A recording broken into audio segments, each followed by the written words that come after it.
Torah Or, Vayishlach, page 48, middle of the first column. Okay, this is like a subtitle in the Maimer itself. It's still one Maimer. Okay, now the Rebbe is explaining Vayishlach Yaakov Malachim. Basically, Yaakov comes to Esau and he says, listen, I'm ready to go. I'm loving God. I refined all the sparks of Tikkun.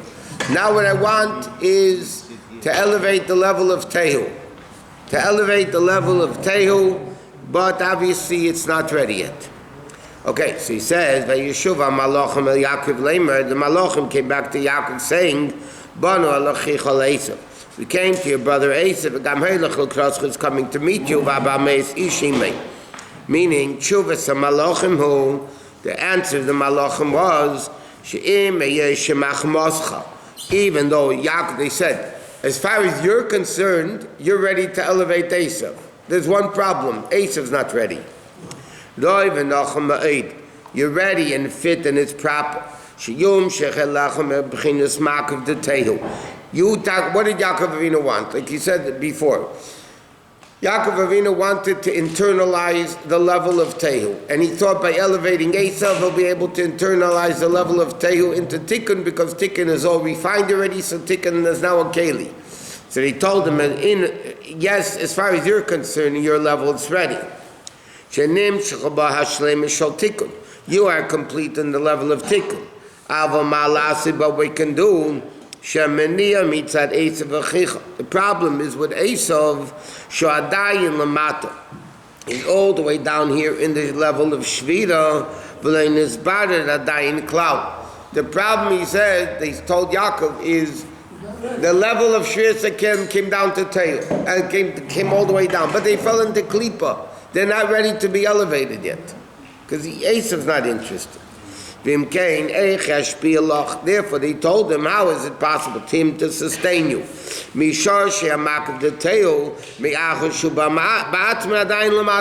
The problem is Esau is all the way down. If Esau is all the way down, how in the world can you expect him to sustain you, to give you the eres to Tehu, to elevate that? The Malachim told Yaakov Avinu, you thought, and they said to him, you're right, from your perspective, you're ready to do it, but Esau isn't, because he's still very low. What is the proof that he's still in the low level?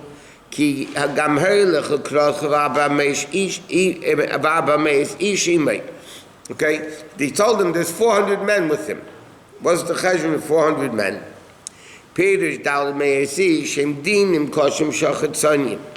Whatever, this is a little Kabbalah.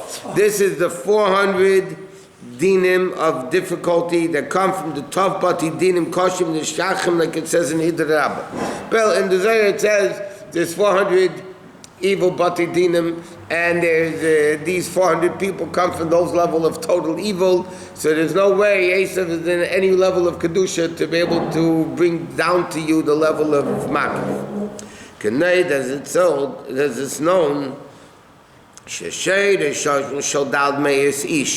what is the source of the 400 men that accompanied Esau?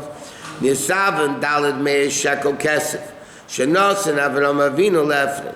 Avram Avinu, when he bought Maras Machpelah, gave Ephraim 400 shekel kesef. That is the source, it says in Kabbalah, of the 400 men that came back with Esau. Shadalad meir shekel and taf alman d'chsufim. That's the 400 worlds of shame. Dirasi tzadikaya la'alma da'asi, that are the dwelling place of the tzadikim lasu lavai, hainu, shem b'chinas eir, shefa eir negel elyon. It comes from an extremely lofty level. That comes from Atika Kadisha, from the level of Atik, which in Mamut, I'll explain in a second. Bein Atzmiser and Tzav Leila Matzilis, which is the intermediary between the infinite world and the world of Atzilis. Shakeser, who might Mamutza Bein Maisa Netzolim, and there comes the Tainigot Tzadikim Lasu Lavi. But the problem is that 400 level of Kedusha fell down into Klippa of 400 men of Esau. So it's still within the realm of evil. Yeah, and the source is the 400 shekel kesef, it's the 400, it's a lot of great things. Rabbi, but eventually be elevated now? Eventually, Mashiach comes. Zeh yintaf alman d'chsuf u'mashadal meir shekel kesef. And it's called Eiver Laseicher. Why Avram Avinu gave him, it's so interesting, everything according to you take it in the Kabbalah level, it's the whole thing. Avram Avinu gave him Arba Meir Shekel Kesef, and then it says Eiver Laseicher. Eiver Laseicher meaning it's currency that's good anywhere. Eiver Laseicher. So he says now, Eiver Laseicher, he says higher than the level of Seicher. Seicher also means round. Like it says, Schar Schar, which is a makad l'cholish talshlus. Okay? And he says that tough almond chsufim, this 400 level of shekel kesef, em eiver lasech, eiver means higher, like it says eiver anor, on the higher side of the nor. This was even higher than keser, nimshachem yatzim ein sof shelamal gami keser, it's even higher than keser. Va'eiver nimshachem bekeser. And they become Eivet, they pass through the level of Kesed, which are the light of the Tzaddik. Okay? So therefore, like this. Yinyan Nesina Ef, let's finish, I'll explain the whole thing. Or I won't explain the whole thing. Vinyan Sila Ephron, why did he give him to Ephron? Ephron is Klippa. Avram Avinu gave 400 shekel Kesed, which represents this lofty level, even higher than Atik, whatever. To get rid, he invested the 400 shekel to get back even a higher level. He invested. Besides the fact that this brought down his phone, we mentioned, the Rabbi brings down that based on the cheshbon of in Parshat B'chukosei, redeeming fields, a base court for 50 shekel kesef, so $50 for one base court. So $400 is for 8 base court. 8 base court is 600,000 square amas. So it means Avram Avinu bought an amma by amma for every single Jew in Eretz Yisrael. But here he's talking about Kabbalah, and what did he give him? He gave him the level of this tough almond of Kedusha, to elevate Klippa. But the bottom line is, when Esau came to meet him, he was still the level of Klippa. They weren't elevated yet. And then he said, Beini u'beincha mahi, right? This is between me and you, what is it? Sheyod o kol kach l'mata. They came down, Arbein lebein means, meanwhile, back at the ranch, so to speak, as the expression is, and sheyod o kol kach l'mata, and it became dalid meis ish le'esav. Okay? So basically, he says like this. The Malachim came back to Yaakov Avinu. Yaakov Avinu thought, I'm going to elevate Esav now. And I'm going to get all the hashpos of Tehu, because Tikkun is ready. You know, the vessel is ready. Now I want to bring down all these great levels of Esav. So the Malachim came back to Yaakov and said, you know what, you're good, you're right, you want it, you're ready, but he's not. How do we know he's not? Because he has Daled Meir Shekel Kesef. Daled Meir is the 400 men that came with Esau, originates in the 400 Shekel Kesef. That lofty level, but they're still Imai with Esau. They want to kill you, they want to do evil. Yitzchak Avinu also thought the same like Yaakov when he wasn't ready. Correct. So why didn't he learn from that? Because it was 22 years later. He thought maybe by now Yitzchak did it. And even if not, you got to try. He says, V'sam asin ksusam, or a Torah chageres sak hainu, shenisava b'chinas levush sak, became a garment of sak. This level of kedusha went down all the way down, in a way of klipa. Shachitzeinim yoin kimimenu. Okay, so that was now. Eventually, when Mashiach comes, when the world will be completely refined, when death will be absorbed, swallowed in forever, then what's going to happen? The 400 shekel kesef of Ephraim are going to be elevated. It's going to battle Shoshim al Kedusha b'Shleimus. Okay? It's going to be, in fact, it started already, because it says, in this week's Pasha, Esau went back alone. So Rashi says the 400 men all left him. And they were rewarded later on in history. Yeah? In other words, it began already, it didn't happen yet, but slowly the klipa left Esau. It wasn't still with him. But the pearl lost his love. When Mashiach comes, Ruach HaTumah Avid, there won't be any tumah. So there, Arba Meir Shekel Kesser will be elevated back to the source higher than Kesser, and the Hashpah will come down to the Eden from that level. So 400 is a bad number, or because the mikveh is also 400? 40, so. 47. Added a zero. But 40, 400 is, They're all good. Depends on how you look at it. you have 4. Listen, you have 4. You have 4, yeah. Then you have the way each one is composed of 10 is 40. Then you have each one composed of 100 is 400. The number 4 represents Yud Kei Vav Kei, 4 letters.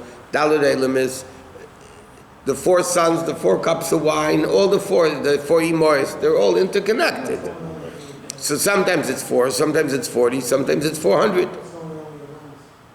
So, but he's going to give him back to Abraham. Yeah.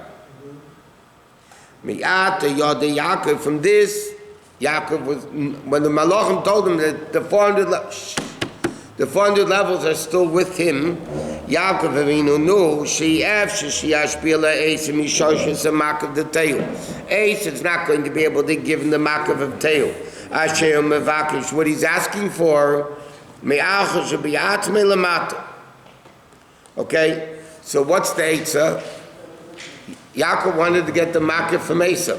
Esau's not ready to give it because he's still low. So what does Yaakov have to do? He has to do it himself. He's going to have to bring down the Makavim by himself. Now that Yaakov realized I got to do it myself, okay, so now Yaakov really wants to get Esau's level down. He was hoping Esau would do it, because Esau is higher than Yaakov from Teo. He's the Bechor. He saw it didn't work. He said, okay, I got to do it myself, but I need to make a keli for that. Okay? So therefore, what did he do? The keli Yaakov Avinu made to bring down this Makav by himself had to be a keli, not like tikkun, which is keli for Pnimius. He had to make a keli, a vessel for the Makif level, for the encompassing level. What did he do? Which Allah's man, La'am Shechmad, to bring down Mad is Ma'im Tchudin, the Tzerusa Delayla, of Makat Deteu, and then he says like this, Lochen Shalach Gemalim. Therefore, we're looking at the other Maimon.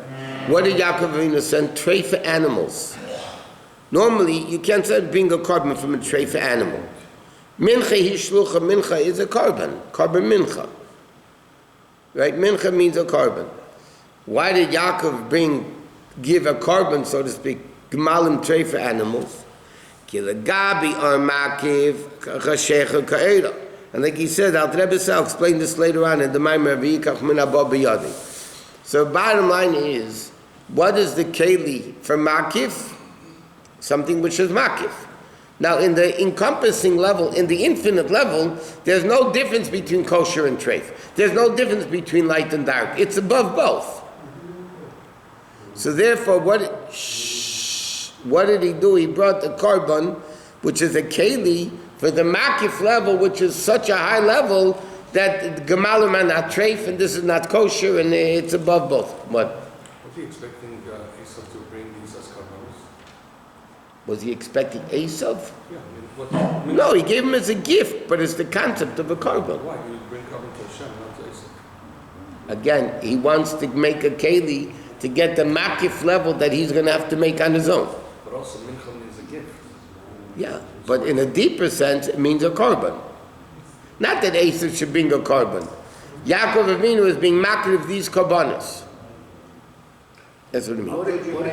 What is the memnun then now he's saying? There's man and mad. Man stands for mayim nukvin, feminine water, which means awakening from below. Right. And mad is mayim tchurin, masculine water. It's different words for Isarusa de la Sato, Isarusa de la Ela. Right. Now, for Yaakov, we never heard that he had Gemalim. He has Tzon, he has Shor, Hamor. Yeah, but he still sent him Gemalim. But he had Gemalim too? He never... It says he had, obviously. It said that the Gemalim because they are... He sent it, obviously he had it. Over there, the Torah is referring to Vayli, Shor, Chamor, Tzain, Ve'eved. Right. So it's the 4 levels of Kedusha. That's the 4 levels of the 4 worlds in Kedusha. But he also had Gemalim. But that wasn't Li. That wasn't the level that Yaakov elevated. Yaakov now wanted to make a Keli to elevate Tehu, to elevate the Makif level, to bring down the Makif level. So he sent him to Refa animals. But Makif doesn't need a cave. Huh? But Makif need. But he wanted the Makif to come in a Pneumius. Yeah, that's In order to Makif to come in a Pneumius, you need to have a Keli. So Yaakov said, listen, Vayili Shor Chamar, I have the Keli of Tikkun already. But Esau's not going to give it. So Yaakov said, I guess I got to do it myself. So he brought Kalim to be Mamsha at the Tehu level. So when a boy gets something from the Makif, it's not coming into the premium. No, It's only. correct. because it's successful. We'll soon see. How could Yaakov not be able to overcome We'll soon see. Yeah. Eliphaz? Huh? How could Yaakov not be able to overcome Eliphaz when he came out of... Why should he want to kill his nephew? Well, he didn't have to kill him. He didn't kill him, Taka. Eliphaz was very close to Yaakov, it I says. know. He gave him the name Ani as a result of No, the no, because Eliphaz said, my father commanded me. Those guys are big into kibbut avim. Even Esau is big into kibbut his avim. relationship with his father. So because Yaakov didn't want Eliphaz to lose his relationship with his father, he gave up. No, Eliphaz didn't want to kill Yaakov. He said, I have to kill He you. saved that Right. because he was raised I'm just on saying his that Yaakov didn't fasting. have to give him all his money to appease him. What should he? Not to appease him, to appease Esau, that he can come back to his father and not lie. Those people didn't lie in those days. They listened to the speech in Shabbos. They didn't lie. So he could have said, I couldn't kill him because he's too strong. And Here he Esau, is, he could fight for you him. know, he told him, he gave him a commandment to go kill him. And he said, I'm not going to kill him. But he said I killed him. And obviously Esau knew that he didn't kill him. So Yaakov has to stick out his neck in order to help this Not boy to lie. have the- Yeah, not to lie. Yep. Well, people lie today like nothing. But yeah, in those days they didn't lie. He could have just said, I could not kill him. Obviously he knew. If Esau came back now, obviously he knew that Yaakov wasn't dead. Right. Okay, so he found out. Yeah, they murdered people, but they didn't lie. Kill him, correct. Correct. It still doesn't answer the question why Yaakov had to kill his mom. Because he wanted to be considered dead. How else is he going to be considered dead? There's only one way. He could have Either blind or give up his money. awarded Eliphaz with an unsuccessful campaign to kill Yaakov. No. Yaakov didn't want to lie. Eliphaz didn't want to lie. Not a lie, like he lost the battle with Yaakov. It's a lie. Okay. Vayemer Yaakov Elokei Avi Avram. Okay. Shh. Yaakov said, the father of my father Avram. Pirish, what did he daven? Sheyum shechelev amakifim dugdusha shalovs. He wanted to bring down the makif level of the ovis, lazale, to help him. Sheyuchol amshich makif the teoanav. So now, when Yaakov did all this, and then he went to daven. What did he daven? Elokei Avi Avram. He davened to get the levels of Avram and Yitzchak to help him bring down that makif of Tehu level. He needed help. And therefore that also helped. He says, save me from Esau down here. But he really wanted to also bring down the makif level. And then and then he divided the camp into two, right? The pasuk says into two halves. Why did he dafka make it into two, not three or four, whatever? Yuv and Al Pi Akdama will understand first by introducing another thing. What is the fundamental difference between the world of Tehu and the world of Tikkun?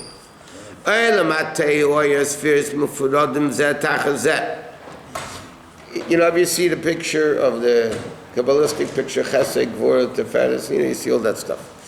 In Tikkun, there's right, left, center. In Tehu, it's one on top of one under the next. There's no right, left, center. They're Tikkun and Mitzir, Gimel, Kavin, Yemin, Small, I'm sorry. They're one under the next, separated, no unity between 1, 2, and 3. 3 unites the 1 and the 2. So they have one underneath each other. Right, left, center, Shakav, I'm sorry, the middle pole, the middle line, that they, what does the third pasuk do? So in Tikkun, there's unity of the spheres. Why? Because it's right, left, center. Chesed, Gvura, Tiferes. Tiferes is what unites Chesed and Gvura. Netzach, and then you say binds, connects the three together. The Tiferes bein Chesed and Gvura. Tiferes is the immediate intermediary between Chesed and Gvura, Mechabrim Yachad. That's why Jews who are at a level of Tikkun say Kodesh Gimel Pavim. Kodesh, Kodesh, Kodesh, Chesed, Gvura, Tiferes. Ukseh b'hem vayisim li Segula. What does it say about the Jewish people? You should be Segula. I'm Segula, right? Segula is a Segel. What's a Segel? Right, left, and center. Segel Gimel Nekudas Yeminus Mo v'Emsa. Avo b'ha'el matei, which is a level of Pirud. Zeh tachas zeh. And therefore there's no unity. It's only 2 lines, Chesed and Gevurah. What's the difference between 2 and 3? 2 automatically, like we say in davening, Shnei Chesuvim hamachishim zeh. 2, one contradicts the next. But still a said. What? 2 lines, still a said. It's not. 2 lines is Pirud. Chesed is Chesed and Gevurah, and there's no connection between the 2. There's a seder. Chesed is on the side of seder, Chesed. Gevurah is on the side of Gevurah. It's not. Yes, so there's no unity. In Tikkun, Tiferes binds the Chesed and Gevurah. So there's unity, it becomes 1. Why did Yaakov divide the camps into 2, not 3? Because he's talking about Esau, Tehu. In Tehu, there's 2 camps, not 3. I thought in Tohu everything is like mishmash. There's still 10 spheres there. What do you mean, mishmash? There's no unity in the spheres. Tohu avoh. It was Tohu. It was Tohu avoh. The world of Tehu has 10 spheres. The Shvir Sekelim was in the 7 midas of Tehu, not in the Seichel of Tehu. There's 10 levels. But it's not 10 levels that are united one with another. They're all separated. Therefore, in the world of Tehu, there's 2 lines, not 3. There's 2 sides. Now, when you have 2 sides, they contradict one another. So therefore, there's fighting. There's no unity. So that's why Yaakov divided it up into 2 camps, because he wants to bring down Tehu. Esau couldn't do it, so he wants to do it himself. So he's dividing the camp into the world of Tehu, to make a keli for Tehu. The bottom line is this didn't happen until Mashiach comes. It's not happening until Mashiach comes. But you know what? Why did Yaakov do it if he knew it's not going to happen? You still got to try. Got to try to do things that you can't do. Because many, many times the Rebbe taught us that when you do things that you think are impossible, when you make the keli, then Hashem makes it possible. Just like Moshe Rabbeinu sent the spies. Hashem told him no, because you can't elevate, Canaan. But Moshe Rabbeinu said, I know that, but I'm going to try anyway. Over there, it backfired. But sometimes a person does the impossible, and Hashem, when you do everything you can to do the impossible, Hashem makes it possible. But Yaakov knew exactly what he's doing? You know, what do you think? He's making it up over here? This is what Yaakov thought when he did it. But how did he know all this stuff? Yaakov? Yeah. He listened to all the classes in Chassidus. So how come he didn't make it No, possible? please. What? How did he know? He was a prophet. Yaakov Avinu. I know what I'm saying, like, he didn't study Torah, like, He did. 14 years in Shem Ve'ever, 22 years in Lavan's house, he studied Torah. But he tried very hard. Eventually, our Shusterman said, no, not now, later. So he Because Hashem wants it done in a better way, through Golos. And he never slept. All the time. Obviously, he slept a cat nap. If not, he couldn't live more than 7 days. Rabbi, they also reading this week that every time there was a boy born, there was a girl with it. Yeah. All the daughters. Right. What happened to all them? So Rashi says later in Parshas Vayishlach that they died before they went down, before Yaakov went down to Egypt to meet Yosef. Because Rashi brings down the Chumash. What was the question again? What happened to all the twin sisters that were born with Yaakov's kids? I mean, just like they're not mentioned when they're born, the Torah doesn't have to mention them, I guess, when they're coming to Egypt. Yeah, but then it's more than 70 people. Then the numbers are off. Who did they marry? Did they marry the Shvatim? According to the Machlekes Rashi brings down, Rabbi and Mechemia, did they marry the Shvatim? Who did the Shvatim marry is the question. So one opinion says they married the twins. Not their own twin. The other brother's twins. So Yaakov had more than one daughter. But not that's worthwhile of the Torah mentioning. At this stage, when they meet Esau, all the kids are young. They're like 7 years old or something. They're up to the garments. Yosef was really Shimon young. Levi bar mitzvah. Yosef He was, was so young and stood taller in front of his mom yep. at such young age. And Rivka was 3 years old, bringing the sheep to the well to water them, to give them water. It was a different world then. They didn't have all the junk food. Organic. They had all that garlic, yeah.